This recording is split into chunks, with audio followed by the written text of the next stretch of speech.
Okay, let's unpack this. Welcome to the deep dive. Today we're taking a really unique look at the winter season, that time when the earth tilts, the world gets colder, and, well, everything about our daily rhythm just shifts. Yeah, and we've been reviewing a fascinating set of source materials for this. They're deliberately simple. They're designed as these essential conversational guides to describe winter using really easy foundational English. It's like the vocabulary stack for the season. And our mission, as always, is to go. Well, to go far beyond just the vocabulary. We're not just going to repeat that winter is cold.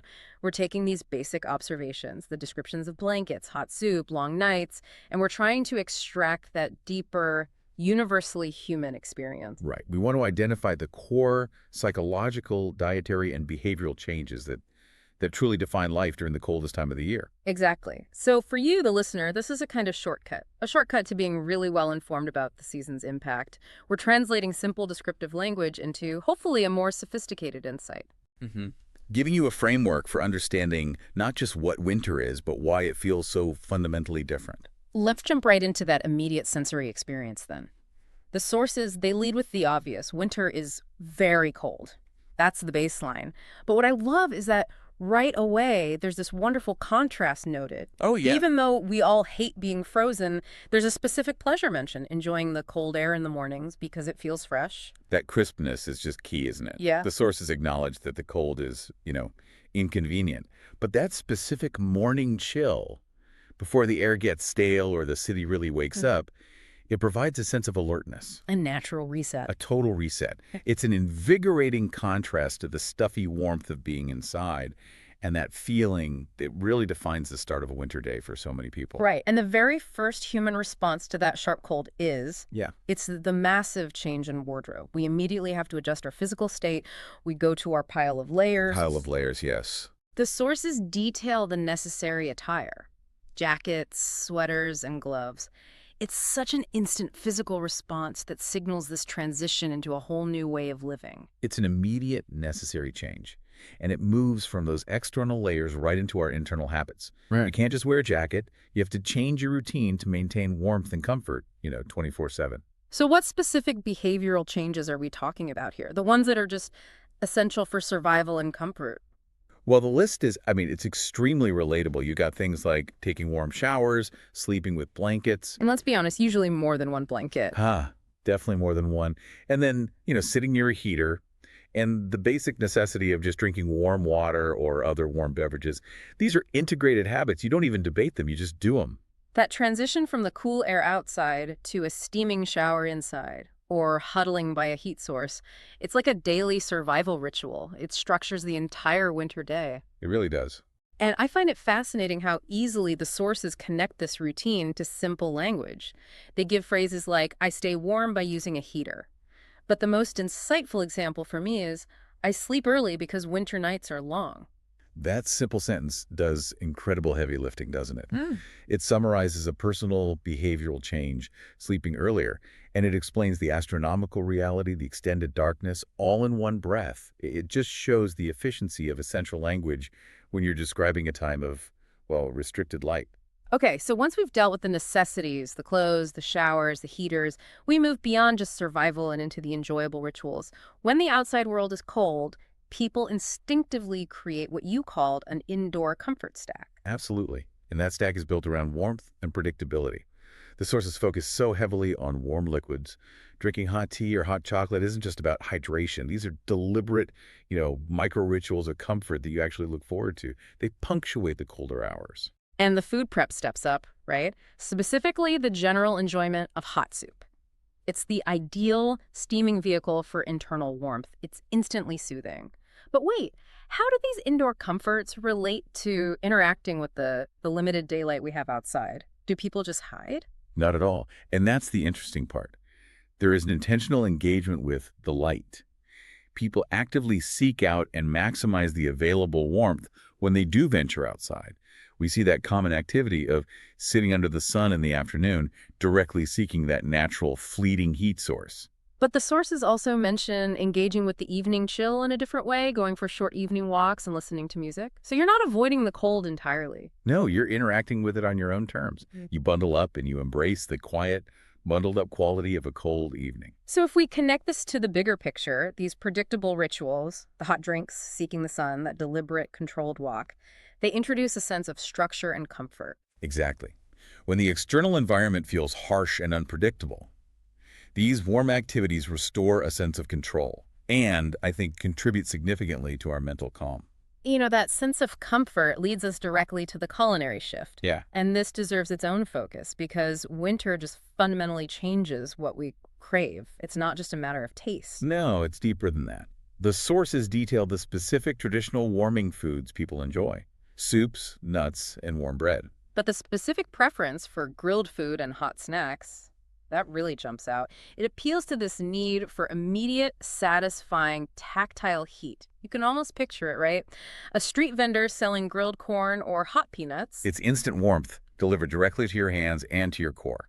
And the source makes a direct observation here that these foods taste better in cold weather. Why do you think that is? Is this just psychological, or is there a genuine, measurable physical difference when we eat dense, warm food in the cold? I think it's both, and it ties back to our evolutionary needs. In cold conditions, your body's working harder, it's spending more energy just to maintain its core temperature.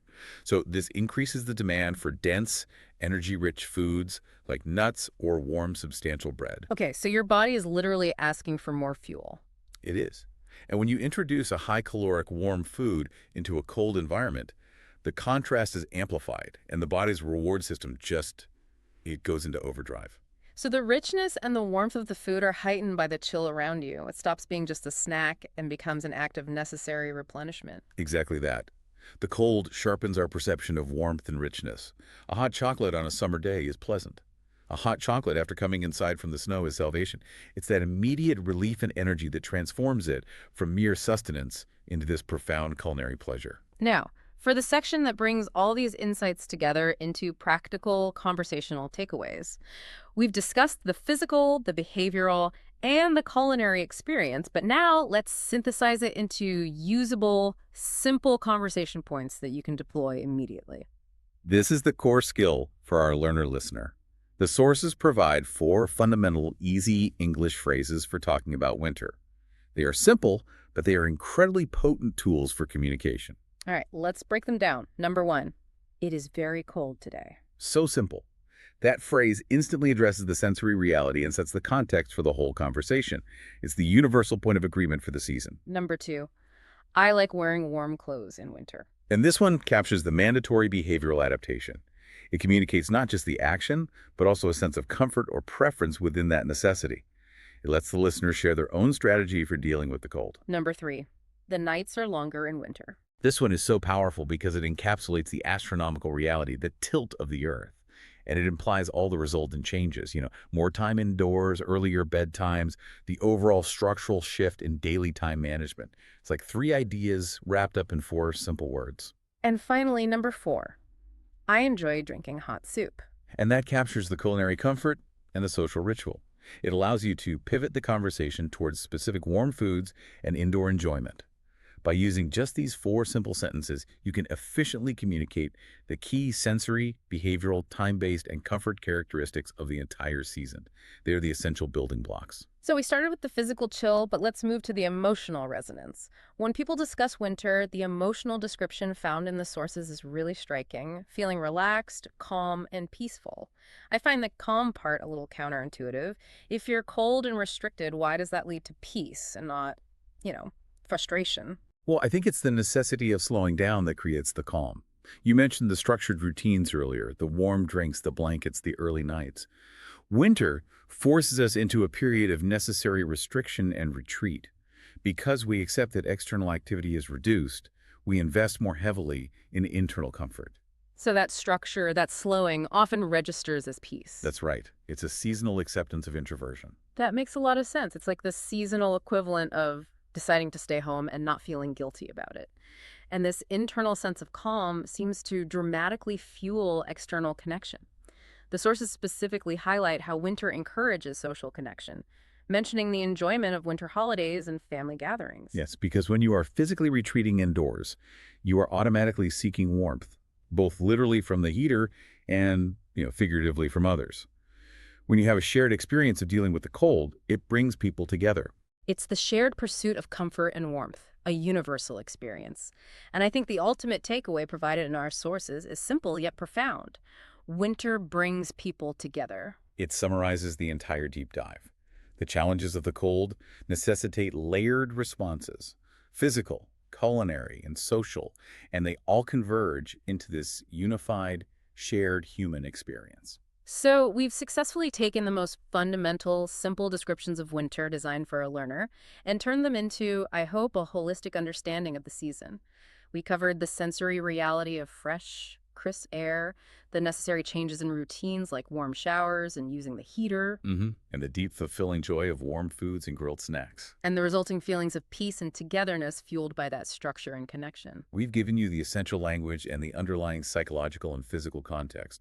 So we encourage you, our listener, to try describing the winter experience in your own city, using the simple observations and phrases we've discussed. See how efficiently you can capture the true essence of the season for someone else. And as a final provocative thought for you to mull over, based on this convergence of long nights and winter being a peaceful season, which specific detail we mentioned today most effectively captures your personal sense of winter peace? And consider the why. Is it the specific feeling of fresh air in the morning?